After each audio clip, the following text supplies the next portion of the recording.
So, night number 2 here in Eugene on Fall Tour complete, October 20th. And like last night, we get out with a little bit of a jam session here. And it'll maybe a little too early. Like last night with that Down with Disease, obviously one of their monsters in the arsenal. Just didn't quite get it done. And same thing with Mr. Completely tonight. Was just not able to really get off the ground. Getting an A for effort. Hey, look, man, I don't know if you motherfuckers know, but I'm here for the jams, all right? That is what I am here for. They are, in fact, a jam band. So if they're going to open up, they're going to try to knock it out of the park and swing and miss. That's all right with me. Like I said, I'm going to give them an A for an effort. But then following that up with energy, I don't know if the energy was quite there. After a botched, I don't want to say a botched jam, but a jam that missed, and then following that up with energy. So, all right, we're off to a rough start. But then, oh, thank goodness. Timber coming in, swooping in, and saving the day. And I mean a really, really strong Timber. Trey showing off. Paige, of course, as always. And then Casual Enlightenment. I'm a big Mike fan. If you watch these recaps and have been, almost every Mike song I am a big fan of. Everything from Mike's Groove to 555. Maybe Sugar Shack's not my thing, but Casual Enlightenment might be on that list. I don't know. We'll see. It feels like, the Mike songs, I don't know if they're ever going to really take them deep. And then Divided Sky, you got a nice little pause in Divided Sky. Post-pause, the song really rocketed. That was the good part in Divided Sky there tonight. And then Farmhouse, I was really feeling the Farmhouse, I got to say.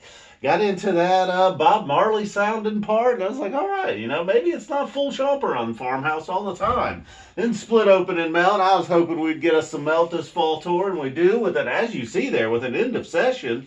The first part of the Melt Jam, we're basically the Melt Jam. We just got a little tea. We just finished up Melt down here. But really a very quiet, peaceful Melt Jam. Not those chaotic, just steel and fire and taking you to hell and back in the Melt Jams like you normally get. But kind of a quiet, peaceful, nice one there. And then end of session rolling in. And then they go back and complete Melt to end the set. So Timber probably, with a Split Open and Melt on the board, it's shocking. But Timber stealing the show right there. A nice Divided Sky, and a nice, the duo of Divided Sky and Farmhouse. All right. Who knew? I don't know. I didn't know I was a Farmhouse guy. Apparently I was a Farmhouse guy tonight. AC/DC Bag starting the second set, but not a whole lot going there. That wasn't going to be the big one. I was hoping maybe, maybe just like the first sets, maybe boom, we'll get going, but no. Flip-flopped. I guess that's tonight's curveball, a traditional second set jammer. Traditional first set opener. I don't know if I want to say that. AC/DC Bag's pretty versatile. It can do about all. And then the Ruby Waves. Oh boy, this was our big one. And then, it took it a while. It was not burning those first 12 minutes or so. I was getting a little bit worried about Ruby Waves.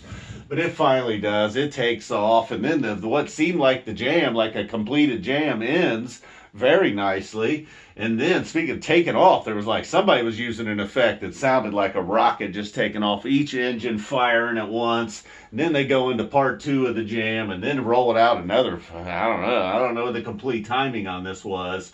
But eventually every guy made a donation to this jam. And then it wraps up. Oh man, I wish we would have followed this one with a Hall of Famer. So after this amazing, crazy Ruby Waves that I just was, oh man. Lonely Trip. Last night I was down with the Lonely Trip song. Tonight it just completely seemed like a buzzkill. But then they bounce right back with a strong Golden Age. And Golden Age, just like maybe the theme of the night, took it a second to get going there. But my goodness, just as I was perhaps starting to get a little bored, Golden Age was not allowing that. And then Numberline, just like they followed Ruby Waves up with Lonely Trip, they followed this up with Numberline. Trey really just holding it in the Numberline jam, not wanting to let go. Finally, the set ends, and then we get to, I love me some Wilson. I even approve of the Wilson chant. I was partaking of the Wilson chant right there in that chair. But then Wilson, Santos, they went full chomper on the encore. That's bad news, guys. You go full chomper on the encore, there may have been problems. I don't know what I can talk about, all right? But we love Wilson. Santos, come on. Come on, guys. Back to back, that's too much. That's too much audience participation. All right, guys, that does it for tonight. Eugene, in and out, boom, night off. Take one more look at it. Look at the gun's kind of showing. Ooh, that's right. All right, boom.